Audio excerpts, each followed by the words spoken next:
Irashaimase! Hello and welcome to Fataris' Kitchen. I'm your host, Chef Fataris.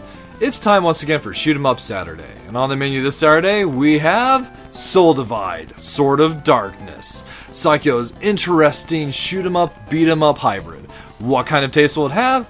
Let's get cooking and find out.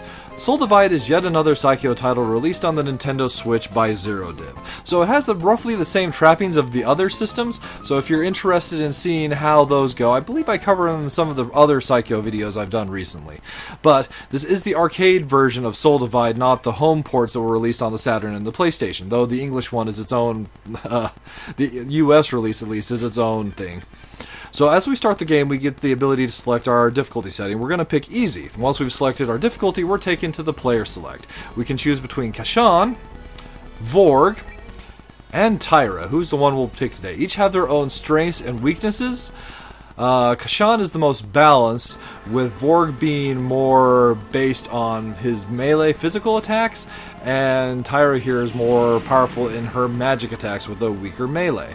And that's one of the really interesting points of this particular shoot 'em up. We have both a ranged attack and a melee attack. And the melee attack is really important to use as your ranged attack isn't very effective at close range. It makes it feel a little bit more like a beat 'em up, and each character has specific inputs in their combos that can add a fourth attack to your usual 3-hit combo, depending on which character it is, be forward, up, or down. And as we defeat enemies, we get various drops that are almost RPG-like. So we have a health bar rather than life in this game. We pick up new spells. We also can increase our life. And so it's very much like a shoot 'em up, or not a shoot 'em up, an RPG that way. So the various power-ups we can go and get the power card, which increases the power of our shots, magic bottles to go and refill our magic, life bottles to go and refill our life, we get herbs to increase our life, and then we get the spells, which I still haven't gotten around to talking about. So we have a spell bar there, which as we pick up the scrolls, we'll learn various spells. We start out with the flamethrower one by default. The first one you pick up is Thunder, then Freeze, and then it starts to vary it up a little bit. There are a total of 11 spells, and there are one each. Every character has one spell each that's unique to them. In the case of Tyra here, it's her summon spell. So it's a very Saikyo-like title where the base stages themselves are really short, and then we find ourselves up against a boss. Let's go ahead and use Freeze here to slow down this boss just a little bit.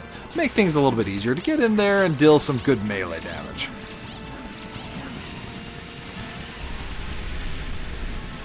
So from even their other side-scrollers, Soul Divide has a really unique feel to it, and also a unique look. They went with this rendered CG appearance for it, and especially for the time, just doesn't come out very well. There's not enough detail in most of the character models, and so it just kind of looks like washed out and bland. The bosses do have a decent amount of detail, but for the most part, it's surprisingly a brown title, which, you know, that wasn't even the era of brown games. That definitely came like in a generation later than this. So once we've started to obtain some of the higher level scrolls, the first 4 in our list we can use just as long as we have enough magic. Past that, we need to have enough magic and the spell itself. Those spells are more powerful, and thus they're one-time use.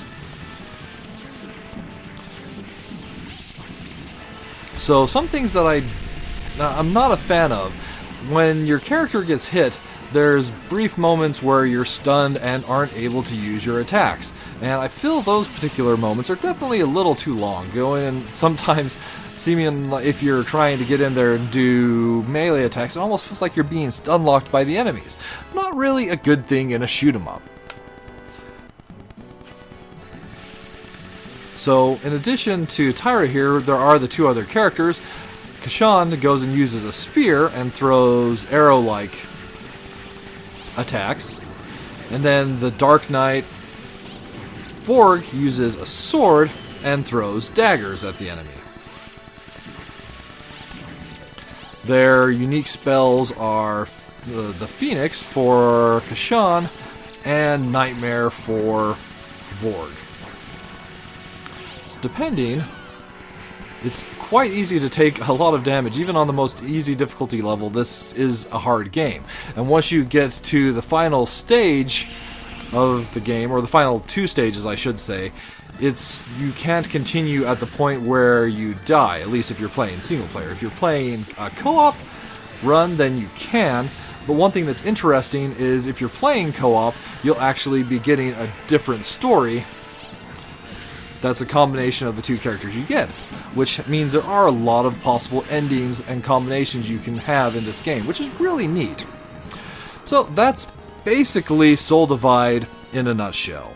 So minus flavors, well, I have to admit, the graphics just aren't very good in this game. It's kind of bland compared to a lot of Psikyo's other releases, which is unfortunate.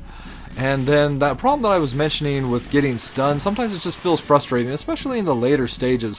When you're trying to deal damage, you can't go and deal enough damage with your ranged attack, and once you try and get into melee, it doesn't work either. These enemies here, for example, can take a real beating, and it just gets frustrating to deal with them. On the plus flavors, though, I do like the multiple endings that the game has, both unique ones with the characters as well as the unique ones for the combination of characters you can have. And then the game itself really does have a unique feel. It's one that plays differently than most shoot-'em-ups that you go and come across, so at the very least it's worth your time just based off of that alone. So it's yet another great Psikyo title that's available on the Nintendo Switch. Even though this one's might not have the polish of the others, it's still a fun one to look at and consider the history of the company that was Psikyo. Alright, that'll just about wrap it up for this week's episode of Shoot 'em Up Saturday. As always, I want to thank you so much for coming out and joining me, and I hope to see you again next week.